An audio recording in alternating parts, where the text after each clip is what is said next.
His body didn't rot for 6 days. In the scorching heat of Babylon, the greatest conqueror in human history lay perfectly still, not decomposing, not decaying, as if death itself refused to touch him. His generals assumed it was proof he was a god. Modern scientists have a different explanation. He wasn't dead. He was still alive. And he could hear everything. He could hear his generals screaming at each other over who would inherit his empire. He could hear the embalmers preparing their tools. He could feel hands moving his body. But he couldn't speak. He couldn't move. He couldn't tell them to stop. The man who had never lost a single battle in his entire life was about to lose the only one that mattered. My name is Liam, and this is the story of Alexander the Great, the man who conquered the world, the man who may have been buried alive, and the question that has haunted historians for 2,000 years: what if he had survived? It is the summer of 323 BC, Babylon, the greatest city on earth. Alexander is 32 years old. He has just returned from India. Behind him lies the largest empire any single human being has ever built. Greece, Egypt, Persia, Afghanistan, Pakistan. 3 million square kilometers, half the known world. He is not tired. He is planning his next campaign. 1,000 warships already under construction on the Euphrates. His fleet admiral Nearchus has surveyed the Arabian coastline. Alexander has ordered harbors dredged, supply roads built. Arabia is next. After Arabia, Carthage. After Carthage, Rome. After Rome, the Pillars of Hercules, the edge of the known world. But first, a party. On the evening of May 29th, 323 BC, Alexander attends a banquet with his admiral Nearchus. He drinks. He celebrates. He feels invincible. The next morning, he wakes up with a fever. He drinks more wine. Over the following days, the fever grows worse. He develops severe pain in his abdomen, like a spear being driven through his back, the ancient sources say. His legs begin to feel heavy, then numb. Then he can't move them at all. The paralysis rises. His arms stop working. His voice fades to a whisper. His soldiers line up outside his chamber, weeping, desperate for one last look at their king. He can still see them. He raises one finger, just barely, a faint nod of recognition. And then, nothing. His doctors declare him dead. But here is what makes this story truly horrifying.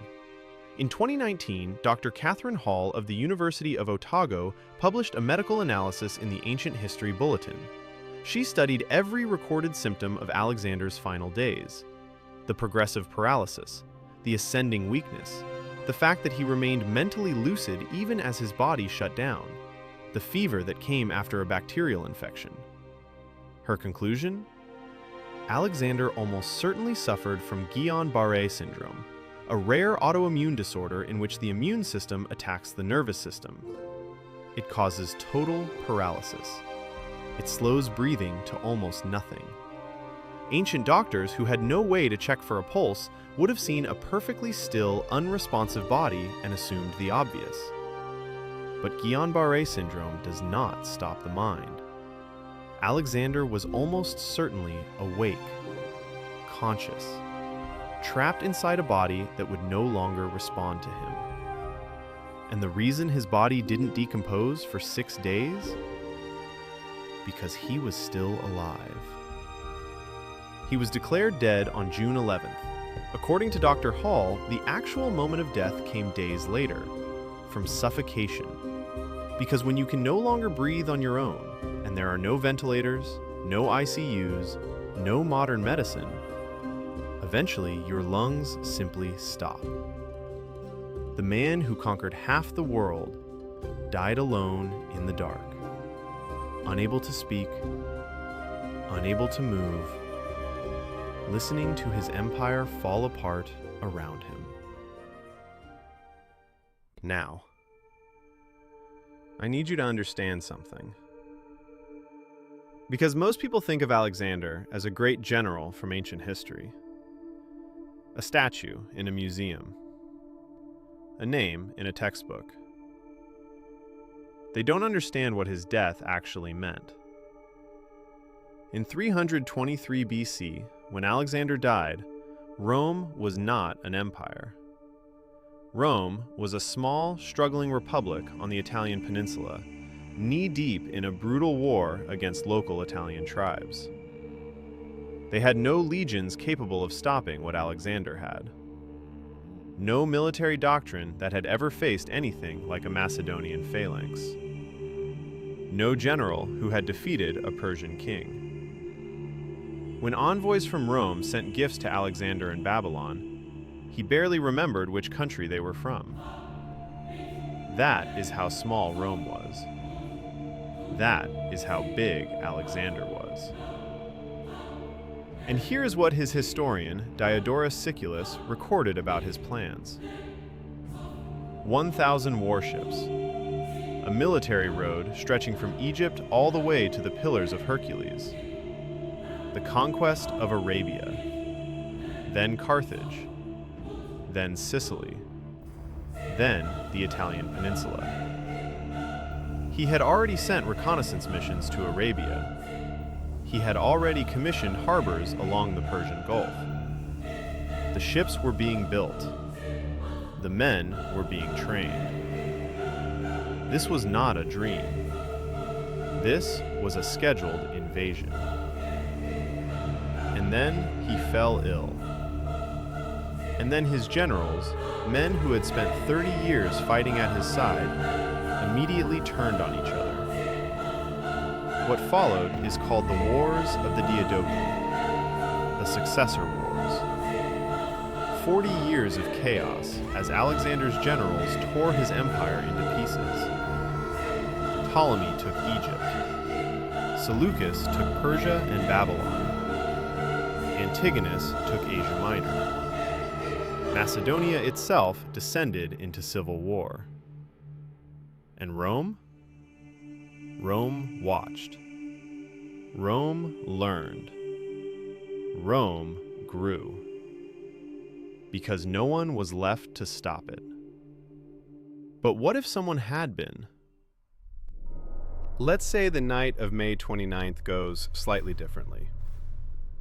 Let's say Alexander drinks less. Let's say the bacterial infection that triggered his immune system's catastrophic misfire never quite reaches critical mass.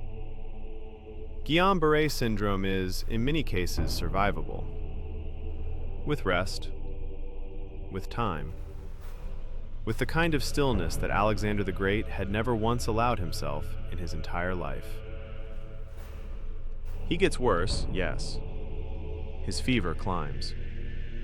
He loses feeling in his legs for 2 terrifying weeks. His generals panic. Whispers spread through the camp. And then, slowly, agonizingly slowly, he begins to recover. By autumn of 323 BC, Alexander is walking again. Slowly. Leaning on a staff, he will curse and throw against the wall every morning, but walking. His generals, who had already begun positioning themselves for succession, suddenly find themselves staring at a king who is very much alive and very much aware of what they were doing. Several of them disappear quietly. By spring of 322 BC, the Arabian campaign begins. Arabia is rich. Rich with spice trade routes that connect the East to Egypt and the Mediterranean. Whoever controls Arabia controls the most valuable commercial network in the ancient world. Alexander knows this. He has always known this. The Arabian campaign takes 3 years. It is brutal. The desert is unlike anything his army has faced before. The heat is catastrophic. Water is rationed to survive. But Alexander has always been at his best when things are impossible. By 319 BC, the Arabian Peninsula is his. He renames the Persian Gulf the Macedonian Sea. He builds a chain of port cities along the coastline. Trade routes that once enriched Arab merchants now flow into Macedonian coffers. He is 37 years old. His hair is going gray at the temples. The arrow wound in his shoulder still aches when it rains. He walks with a barely perceptible limp from the fever that almost killed him. He turns west. Carthage in 318 BC is one of the wealthiest cities in the world. A maritime empire built on trade, with a navy that dominates the Western Mediterranean. Their soldiers are professional mercenaries, the best money can buy. Their walls are considered impregnable. They said the same thing about Tyre. Alexander had besieged the island city of Tyre for 7 months. He had built a causeway through the sea to reach it. He had invented siege towers that could float. He had broken what every general before him had called unbreakable. The siege of Carthage takes 11 months. When it falls, Alexander does something unexpected. He does not destroy it. He had destroyed Persepolis in a drunken rage and regretted it for the rest of his life. He will not make that mistake again. He rebuilds Carthage as a Macedonian port city. He renames it Alexandria of the West. Greek architecture, Greek language, Greek gods, alongside the local ones. And now Alexander looks north. Rome in 316 BC is still fighting its wars with the Samnites, the Italian mountain tribes. The Roman Republic has a functional army, disciplined, brave, built on a philosophy of collective defense, of every citizen standing together. They have never faced an army that moves like Alexander's. The decisive battle comes on the plains south of Rome. Historians in this alternate timeline will later call it the Battle of Capua.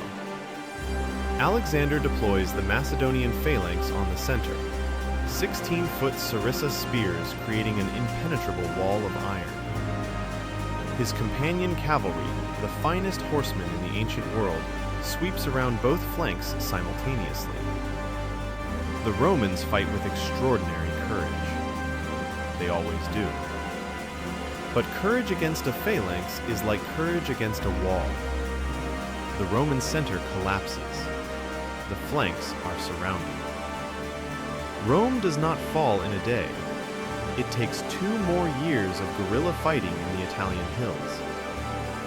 Alexander respects what he finds. He calls the Romans the Spartans of the West. He offers them the same deal he offered Persia: your culture, your gods, your traditions. But my laws, my roads, my language. Most of Rome accepts. And in that moment, history pivots. Think about what Rome actually gave the world. Latin. The language that became French, Spanish, Portuguese, Italian, Romanian. The languages spoken today by over 1 billion people. Roman law. the legal foundation of almost every Western democracy. Roman Christianity, the Catholic Church, the institution that shaped Europe for 1,500 years. In this world, none of that exists. Instead, the world speaks Greek, already the language of science, philosophy, and trade across the East. Greek becomes the universal tongue of a civilization stretching from Scotland to India. The New Testament is never translated into Latin. It stays in Greek. The church that emerges is fundamentally different, more philosophical, more influenced by Aristotle, who was Alexander's own teacher. The Silk Road, already beginning to form in Alexander's lifetime, becomes a Macedonian project, not a collection of fragmented trade routes, but a single imperial highway connecting China to Gibraltar. Ideas move faster. Technology moves faster. The printing press may arrive centuries earlier. The Industrial Revolution may begin in Alexandria rather than England. Or none of it. Because here is the thing that historians never quite say out loud when they talk about Alexander. Alexander was destroying himself. His best friend Hephaestion died in 324 BC, less than a year before Alexander. Alexander had the doctor crucified. Then he ordered an empire-wide mourning period. Then he drank for 3 days without stopping. He was already drinking heavily, already reckless in battle in ways his generals found terrifying, already making decisions driven by grief and rage rather than strategy. He had conquered the world, and the world had taken everything from him in return. How long could even Alexander the Great sustain an empire built entirely on the force of one man's will? What happens when he finally runs out of enemies? When there is no more horizon to chase? The ancient historian Arrian wrote that Alexander wept when he reached the edge of his known world. Not from joy, from grief, because there were no more worlds left to conquer. History records that a man who cannot be stopped by armies can still be stopped by himself. Alexander's greatest enemy was never Darius of Persia, never Porus of India, never the desert heat of Arabia. His greatest enemy was the silence that comes after victory. And maybe that is the real answer to our question. Not what would he have conquered, not what empires would have risen or fallen, but whether a man who needed war the way other men need air could have ever truly lived in peace. Alexander the Great, the man who conquered the world, the man who may have heard his empire crumble while trapped in a paralyzed body, the man who, had he lived, might have built a civilization that changed everything we know, or burned it all down anyway. If this made you think, leave a comment below. What do you think Alexander would have done with more time? And if you want more alternate history that actually changes how you see the world, subscribe, because we're just getting started.